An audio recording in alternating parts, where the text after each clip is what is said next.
Lors d'une récente visite au parc national de Plaisance en Outaouais, j'ai été témoin de la détresse d'une jeune bernache du Canada. Je vous raconte. Par une chaude journée de juin, alors que je fais une pause près du marais des Rubaniers, je vois la vie paisible de deux familles de bernaches du Canada et leurs jeunes. Ils sont très nombreux, une famille de 5 petits et l'autre de 8 petits.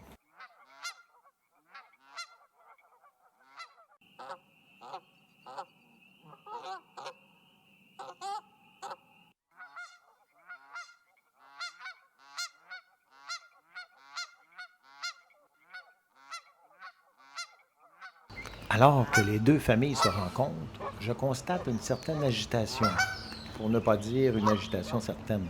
Est-ce une chicane d'adultes pour le territoire? Je ne le sais pas. Mais le résultat est que l'une des jeunes bernaches est prise dans le marais. On ne peut pas savoir ce qui la retient, mais je vois seulement sa tête qui est hors de l'eau. Les autres petites bernaches poursuivent leur chemin.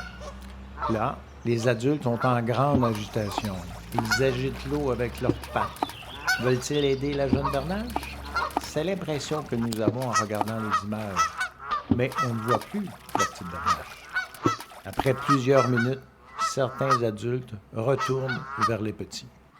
On voit la tête de la petite bernache qui est à peine hors de l'eau. Elle a toutes les misères du monde à la maintenir hors de l'eau. C'est stressant. Alors que les adultes agitent toujours l'eau avec leurs pattes pour dégager la jeune bernache, elle sombre sous l'eau. Elle réapparaît à la surface. Elle sombre de nouveau sous l'eau. L'agitation de l'adulte diminue. Où est-elle? Les autres petits s'éloignent.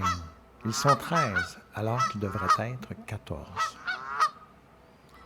Quelques minutes plus tard, les adultes se sont éloignés de l'endroit où nous avons vu la petite bernache pour la dernière fois. Elle émerge enfin de l'eau. Bien que l'adulte, probablement sa mère, lance des cris de détresse, elle semble résignée. La petite bernache disparaît encore une fois sous l'eau. Une petite tête émerge, mais elle semble très épuisée. Elle disparaît encore une fois sous l'eau. La petite tête émerge encore une fois. Elle est tenace. Une ultime tentative de l'adulte. La petite tête émerge encore une fois. Avec l'énergie du désespoir, la petite tente de se libérer de son emprise. Après plusieurs minutes d'effort, une partie de son corps émerge de l'eau. Elle continue de se débattre.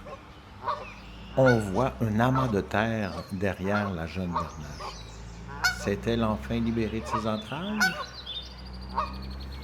Elle est toujours au même endroit.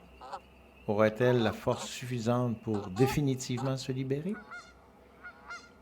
Il semble y avoir du mouvement. Elle s'est enfin libérée et tente de retrouver les autres petits qui sont très loin. Elle s'est dirigée vers la terre ferme pour, je l'imagine, se reposer et reprendre des forces. Par la suite, je l'ai perdue de vue et j'espère qu'elle a été en mesure de rejoindre sa famille. Toute cette saga a duré plus de 20 minutes, ce qui est très long quand on se sent pris et que l'on a de la difficulté à reprendre son souffle. Mais, avec courage et persévérance, elle s'en est sortie.